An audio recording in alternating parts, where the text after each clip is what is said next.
Hello there. It's great to have you back. If this is your first time, my name is Teneza. I am the mom of three amazing kids, not just three kids, three amazing kids, and we live in the heart of New York City. I am doing something courageous, and I'd love to have you along with me. I am reading the Bible this year. I've never read the Bible. I'm doing it for the very first time. I would love to have you along the journey. All you have to do is subscribe below. Please, please, please turn on your notifications so that you are notified as soon as I post. Let's get into it. We are in Exodus. We're almost through, guys. Oh, it's so sad.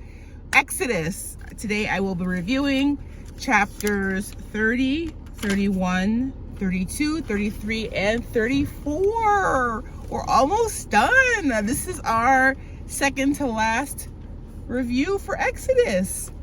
Let's go ahead and dive right in. I will be reading from the NIV, the New International Version. All right, so chapter 30, tribe. The Lord gives directions on how to make the altar where the incense is to be burned. So chapter 30, in verse 7, it says, Aaron must burn fragrant incense on the altar every morning when he tends the lamps. He must burn incense again when he lights the lamps at twilight. So incense will burn regularly before the Lord for the generations to come.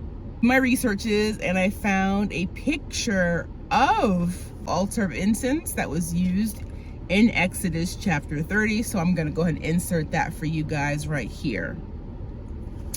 In my notes, the Lord tells Moses that when he takes a census, which is a count of the people, for all those Israelites that are 20 years and older are to give an offering to the Lord. And he gives the amount, the half a shekel, and a shekel is actually worth its weight in gold.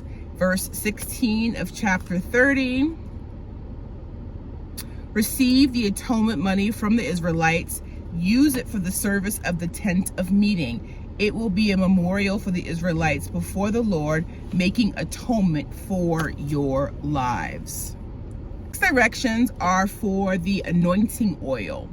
In verse 23, take the following fine spices, 500 shekels of liquid myrrh, half as much, that is 250 shekels of fragrant cinnamon, 250 shekels of fragrant cane. In verse 30, anoint Aaron and his sons and consecrate them so they may serve me as priests. Say to the Israelites in verse 31, this is to be my sacred anointing oil for the generations to come. He ends with directions on how to make the incense in chapter 30. We are now in chapter 31. The Lord tells Moses that he has given Bezalel special, he's from the tribe of Judah, special gifts.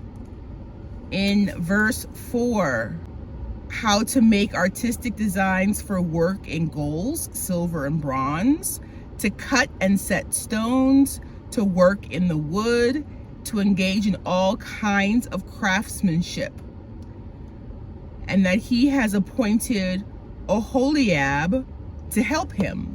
In the second part of verse 6, it says, I have given skill to all the craftsmen to make everything I have commanded you.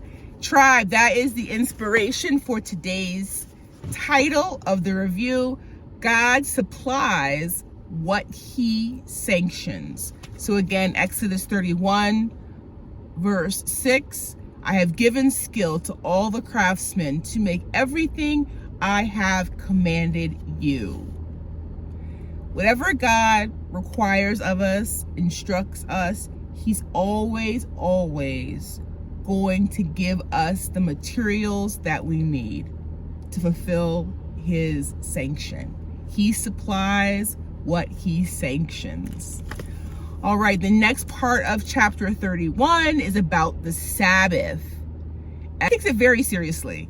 In verse 13, say to the Israelites, you must observe my Sabbath. This will be a sign between me and you for the generations to come, so you may know that I am the Lord who makes you holy. God was not playing around. In verse 14, observe the Sabbath because it is holy to you. Anyone who desecrates it must be put to death. Whoever does any work on that day must be cut off from his people. In verse 17, it will be a sign between me and the Israelites forever. For in 6 days the Lord made the heavens and the earth. On the seventh day he abstained from work and rested. Into chapter 32. Moses was taking too long to return from the top of the mountain, according to the Israelites. They asked Aaron to make them gods. And because it has an S on it, plural, those are false gods. Aaron tells them to take off all their gold earrings. He makes these earrings into an idol cast in the shape of a calf.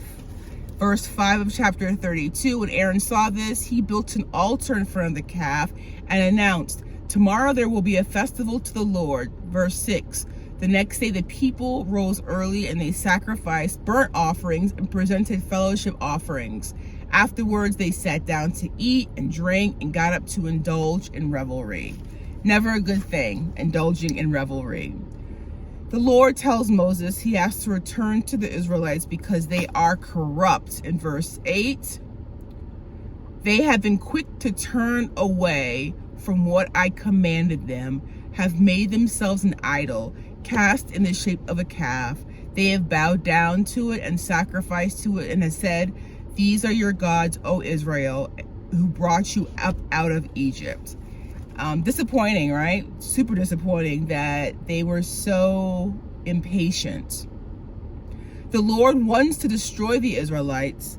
Moses defends the Israelites and he reminds God of his promises to his forefathers. In verse 14 of chapter 32, the Lord relented and did not bring on his people the disaster that he threatened. Moses approached the camp where the Israelites were worshiping the calves and dancing. Verse 19, when he approached the camp and saw the calf and the dancing, his anger burned. He threw the tablets out of his hand, breaking them to pieces at the foot of the mountain. Moses took the calf and burned it. He ground it into a powder. He scattered it in water and he made the Israelites drink it. Moses asked Aaron, why did you do this? And Aaron recounts for Moses and tells Moses what happened. In verse 25, Moses saw the people were running wild and that Aaron had let them get out of control, so became a laughingstock to their enemies.